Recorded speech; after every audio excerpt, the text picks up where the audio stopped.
I'd like to insert that in the record. Thank you. Mr. Yield Roy, back. Mr. Roy. Mr. Neguse, you're recognized. Thank you, Madam Chair. Good to see you. I just have to start. Chairman Cole, I have a number of probing questions, but before I ask you some questions, I have to address some of the comments made by the gentleman from Texas. I'm just going to read a quote. And I do this because I actually don't think I could find a quote like this from Chairman Cole. So in some respects, although I disagree with much of his testimony, but he certainly has more clean hands than some of my other colleagues. Quote, "Let's not fund a government that's going to be exacting tyranny over our American brothers and sisters." Full length of the interview is available here, and some key quotes are below. This is from the gentleman from Texas, Mr. Roy's website, November of 2021. Should any Republican vote to fund an executive branch? In other words, should Article 1 Congress, which has the power of the purse as the founders gave us, should we give any dollars to the executive branch for President Biden to issue unconstitutional and unlawful mandates that are causing people to have to choose between their livelihoods and getting a vaccine which they don't want? Let's stand united. Let's not do what these 13 Republicans did last Friday and go side with Nancy Pelosi. Let's not fund a government that's going to be exacting tyranny over our American brothers and sisters. This is from Mr. Roy. Spare me. Hold on. No, Mr. Roy, it's my time. It's my time. You certainly made that clear with the chairwoman. Spare us. Mr. Cole, perhaps, I think, as I said, can have some clean hands to talk to us about this particular set of circumstances we find ourselves in. You cannot. There might be other colleagues of yours, I think, who might share Mr. Cole's worldview, but I don't know. I thought I've heard everything in Congress, but to hear my colleague from Texas, his indignation about the government shutdown as he instigated and tried to instigate shutdown after shutdown just 3 years ago, 4 years ago. This isn't distant memory. In any event, I digress. Mr. Cole, how many days has the House of Representatives been in session since August 3rd? I couldn't tell you off the top of my head. 12 days sound about right? Something like that. I can represent to you that the House, since August 3rd, has been in session for a total of 12 days. I don't know if you're familiar with Steve Bannon. I suspect you are, yes? Never met him. Never met him, you know of him. If you read the newspapers, you know of him. Yeah, it's not a trick question. You know Steve Bannon exists. No, all right. I know who he is. Okay, there was a report recently where Steve Bannon compared the U.S. Congress under Speaker Johnson to the Duma, allegedly. You think that's an apt comparison? No, I don't. No. Would it surprise you to know that the Duma has been in session longer this fall than the United States House of Representatives? I don't know that the Duma's sessions make very much difference. Well, I'm not so sure they make much difference here, given the way in which Republicans are capitulating to every demand that President Trump makes. I think it is shameful that the House has been in session for 12 days since August 3rd. 54 days out of session. You cannot possibly, Chairman, you've been in Congress for some time. You can't possibly defend a 54-day recess, the second longest recess in the modern history of the Congress. You would defend that? You should probably direct that sentiment toward the United States Senate. The Senate decides when the House is in session? No, if you'll let me finish my Well, my no, point. because I don't. My point is, we sent a bill in plenty of time over to the Senate to keep the government open functioning. All these other issues you're concerned about could be addressed, could be debated. Why not pass these bills? Whatever. Why not consider the bills on the floor? They're But Brooks we're bills. waiting for the Senate to get back. Why wait? The Senate has now finally acted. Okay, Mr. Cole, Wasn't the Republicans that kept it from acting. I understand. You Okay, said that that's in my response concern. to Mr. McGovern. My question is, and this was what I think he was trying to glean from both you and the ranking member, there are plenty of appropriation bills that were passed out of committee. The House could have met the last week of September, any week in October, last week, yesterday, any time over the last 54 days. The House could be convened to consider these appropriation bills. John Thune doesn't get to decide when the House of Representatives is in session. Mike Johnson does. And And I'm trying to understand from you why you've decided to take this position I that don't make essentially... these I'll decisions. finish and then I'll let you answer. Okay, I'm sorry. Why you've I thought taken you this had. position that the House should effectively stay out of session. I mean, I guess this is your position, that if the government is shut down, the House of Representatives should not convene. Is that your position? If we can open it by ourselves, which we had done. Sure. We had passed legislation, clean legislation, to keep the government open. You've said that. It went to the United States Senate, and you wait And until they send you something back. And do nothing else. That's What? my point. Do you know how many bills have passed out of committee this year that are sitting downstairs at the floor, the desk in the House? 150. 150 bills that have passed. Many of your colleagues here on the Republican side of the aisle, they have passed bills out of committee, along with bills that I've passed on veterans' health care, on issues of foreign policy, you name it. The House has refused to consider any of those for the last 54 days. I'm trying to understand why. Why not just say to the Speaker in October, you know what? Call us back. Speaker Johnson, it's time to bring the House back. We'll wait. The Senate, you're right. The Senate's considering the bills that we sent them. They're considering the CR that you mentioned, right? That you've made clear, you passed it. I get it.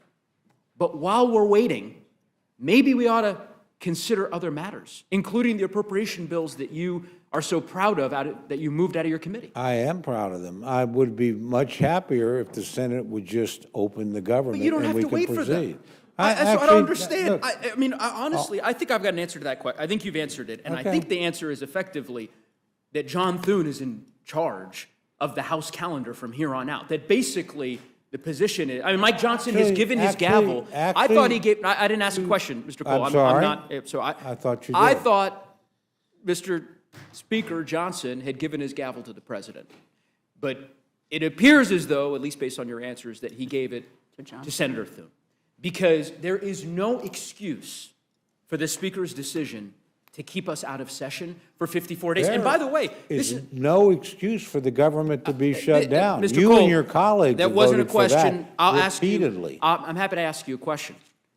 Because it seems like you are very comfortable with the House being out of session for extended periods of time. Is that a fair? I am comfortable doing my job, and I've been here quite a bit, my friend. I understand. And working on these issues, quite frankly.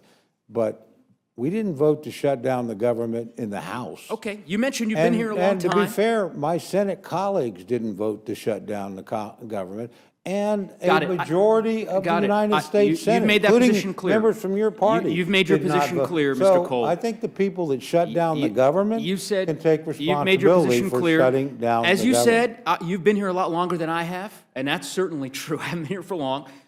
I found an article. This is from 2007. You've been in Congress for some time. The headline, Cole, quote, "Now is not the time for a vacation," end quote. This is when Democrats had the majority in 2007. Congress must work through Memorial Day recess to produce a clean funding bill. U.S. Congressman Tom Cole today joined nearly every member of the Republican conference in sending a letter to then House Speaker Nancy Pelosi, calling her to keep the House in session until Congress sends then President Bush a clean funding bill that he will sign into law. This was effectively, I'll just say, the letter was sent to Speaker Pelosi 8 days before Congress is scheduled to adjourn for the Memorial Day recess. Legislative business is not scheduled to resume until June 5th. I mean, you all were clamoring, demanding that the Speaker reconvene the House and not take a 10-day recess. And now, what, we're in week 8 and we're finally here? And you won't say a word of criticism about the Speaker's strategy in keeping all of us? I reserve my criticism for the people that shut down the government of the United States. I and think have it is kept it rich. shut down for 40-odd days. I think and have it made is- sure SNAP recipients didn't get it. I Have made think sure it's people rich. didn't get paid. That's Mr. who Chairman, I'll I think it's criticize. rich. Again, I would just simply say that if the shoe were on the other foot, I don't think, honestly, I don't think you would hesitate, to call the Speaker's actions disgraceful, to keep us out of session for 54 No, days. But in not any call. event, that's fine.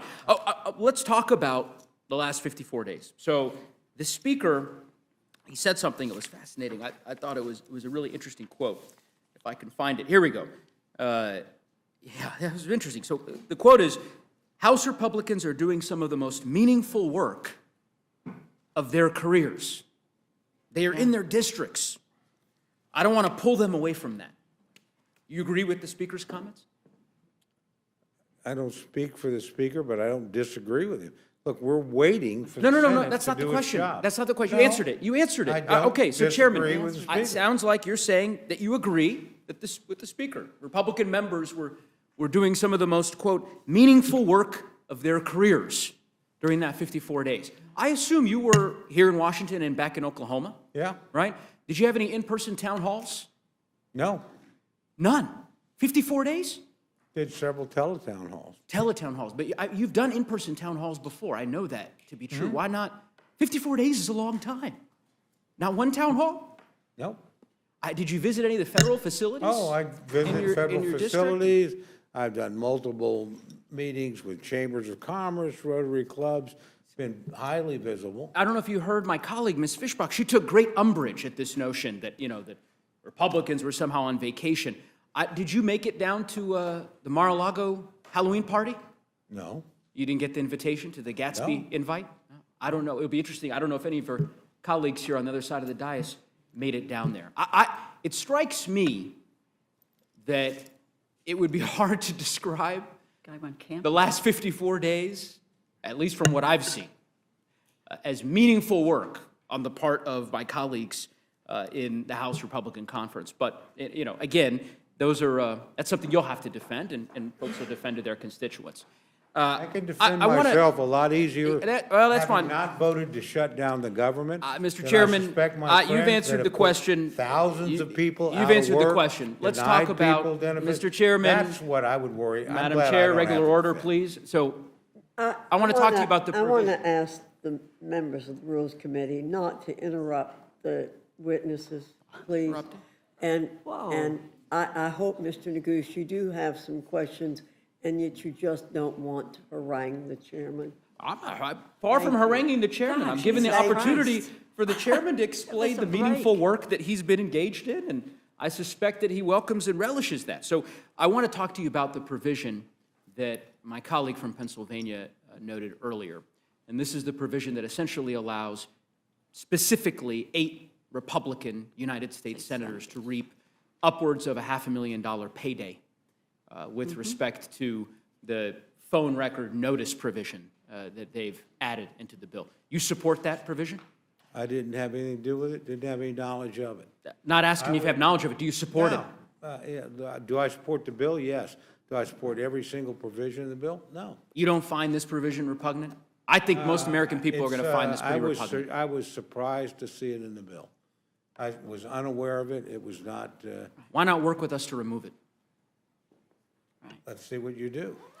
Well, we've got an amendment. I will tell you this, I am very concerned, and actually Democratic senators said this. I think particularly of Senator Coons. I am very concerned that anybody, whether they're in the House or the Senate, is singled out and not notified that their records are being subpoenaed. That concerns me a great deal. And does that justify? Now, did I know about this provision in the bill? No. Do I think it needs to be in a funding bill? Not particularly. But do I think getting the governments open is important? Yes, I do. But I was unaware of the provision, so. Well, there's an amendment that will be introduced that, I'm not asking a question. Mr. Chairman, not asking you a question. Let me finish my statement, I'm sorry. and then you'll have an I opportunity. apologize. There will be an amendment proposed to remove what I think is a deeply insidious provision. I think it is outrageous for these Republican senators to effectively guarantee themselves $1 million paydays. Retroactive provision in this bill that very clearly applies to them.